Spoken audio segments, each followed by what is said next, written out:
السلام علیکم دوستو۔ ایک 50 سالہ بوڑھا انگوٹھے پر مرم پٹی کرانے آیا۔ وہ بار بار جلدی کرنے کا کہہ رہا تھا۔ ڈاکٹر نے وجہ پوچھی۔ اس نے کہا، بیٹا جی 8 بجے دوسرے اسپتال پہنچنا ہے۔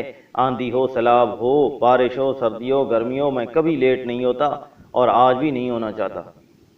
ڈاکٹر نے پوچھا، بابا جی اسپتال میں آپ کا کون ہے؟ بابا جی نے بتایا کہ میں روز صبح 8 بجے اسپتال پہنچ کر اپنی بیوی کو اپنے ہاتھ سے ناشتہ کرواتا ہوں۔ وہ 5 سال سے بیمار ہے۔ ڈاکٹر نے پوچھا، اس سے کیا ہوا؟ بابا جی بولے، اس کی یادداشت کھو گئی ہے، وہ سب کچھ بھول گئی ہے، اپنا نام تک اسے یاد نہیں، کسی کو بھی نہیں پہچانتی اور بولنا بھی چھوڑ دیا ہے۔ ڈاکٹر نے پوچھا، جب آپ کی بیوی آپ کو نہیں پہچان سکتی ہو، آپ میں اور وارڈ بوائے میں کوئی فرق نہیں کر سکتی، تو آپ روز 8 بجے یہ تکلیف کیوں اٹھاتے ہیں؟ بابا جی بولے، میں اس کا قرض دار ہوں۔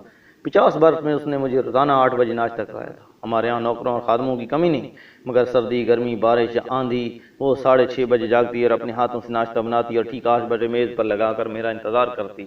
پھر بولے، جہاں تک یادداشت کا تعلق ہے تو یادداشت اس کی گئی ہے، میری نہیں۔ میں تو اسے پہچانتا ہوں نا، وہ آخری سانس تک میری بیوی ہے۔ محبت کا تعلق یادداشت سے نہیں ہوتا، نہ جسم سے، نہ دماغ سے ہوتا ہے۔